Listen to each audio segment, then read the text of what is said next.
Allu Arjun Atlee project పరిశ్రమలో ఏ 2 అని పిలుస్తున్నారు. తాజా అప్డేట్లు ప్రకారం ఇది ఒక భారీ సైన్స్ ఫిక్షన్ యాక్షన్ డ్రామాగా రూపొందుతోంది. ఈ చిత్రం 2025 చివరి నుంచి 2026 ప్రారంభంలో పానిండియా రిలీజ్ ముద్రతో ఉంటుంది. షూటింగ్ మరియు ప్రోగ్రెస్ సెప్టెంబర్ వరకు ముంబైలో 50 రోజులు భారీ షెడ్యూల్ పూర్తి చేశారు.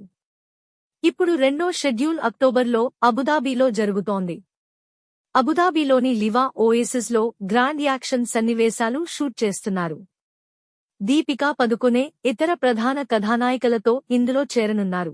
తారాగణం పాత్రలోధికారికంగా ప్రకటించినప్పటికీ దీపికా పదుకొనే, రష్మిక మందన్న, జాన్వీ కపూర్, మృణాల్ ఠాకూర్, రమ్యకృష్ణ వంటి ప్రముఖ పేర్లు కథానాయికలుగా ఉండనున్నాయని పరిశ్రమ వార్తలు.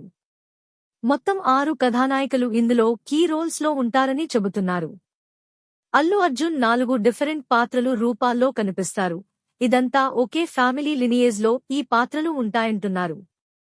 సినిమాకి ప్రత్యేకతలు కథ, pearl universe, time travel, super natural elements తో ఉంటుందని న్యూస్. భారీ స్థాయిలో హాలీవుడ్ విఎఫ్ఎక్స్ టెక్నీషియన్లు ఈ ప్రాజెక్ట్లో పనిచేస్తున్నారు. దర్శకుడు అట్లీ మాట్లాడుతూ, ఇటువంటి కాన్సెప్ట్ కు తెలుగు సినిమాల్లో బైబిల్ లేదు. అన్ని కేటగిరీల్లో కొత్తగా చూపించాలన్న ఆలోచనతో ముందుకు వెళ్తున్నాం. ప్రేక్షకులకి ఓ వింత అనుభూతి, నూతన విజువల్స్ ఇవ్వడమే లక్ష్యం అన్నారు. ఇతర ముఖ్యమైన అంశాలు ఈ ప్రాజెక్ట్ బడ్జెట్ దాదాపు 500 కోట్ల రూపాయలు దాటవచ్చని, ఇండియన్ సినిమా చరిత్రలో అత్యంత ఖరీదైన చిత్రాల్లో ఇది ఒకటిగా పేరెక్కనుందని సమాచారం. సంగీతం సాయి అభ్యంకర్ అందిస్తున్నారని పేర్కొన్నారు. ఇప్పటికీ చిత్ర నిర్మాణం తీరుగా ఫుల్లో కొనసాగుతోంది. క్లైమాక్స్ యాక్షన్, అల్ట్రామోడర్న్ సీజీ వర్క్ కోసం హాలీవుడ్ నుంచి పెద్ద టెక్నికల్ టీం లాగించినట్లు ఆ ప్రత్యేకతలు వెల్లడిస్తున్నాయి.